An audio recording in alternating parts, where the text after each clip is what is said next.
ఇది skin tag అండి. Skin tags ఇంత పెద్దగా ఉండొచ్చు అంటే అబ్సల్యూట్లీ ఎస్ అండి. అసలు స్కిన్ ట్యాగ్స్ ఎందుకు వస్తాయి అంటే మోస్ట్ కామన్గా ఏంటంటే షుగర్ పేషెంట్స్కి వస్తూ ఉంటాయండి. ఏంటంటే షుగర్ పేషెంట్స్కి ఏవైనా ఒకసారి ఎవరైనా చూడండి, ఎప్పుడైనా ట్యాగ్స్ వస్తున్నాయి అంటే ఒకసారి షుగర్ టెస్ట్ చేయించుకోవడం మేలు.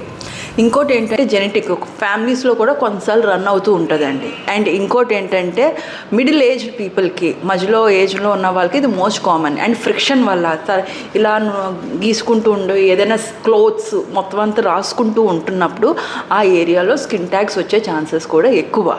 అండ్ ఇంకోటి హెచ్పివి వైరస్ వాట్సే కాదండి, స్కిన్ ట్యాగ్స్ కూడా వస్తాయి. సో ఇలా ఏవైనా వస్తున్నాయంటే ఇనీషియల్ స్టేజెస్లో కట్ చేసాను. ఎంత పెద్దగా ఉన్నప్పుడు కొంచెం మేజర్ సర్జరీ అవుతాయి.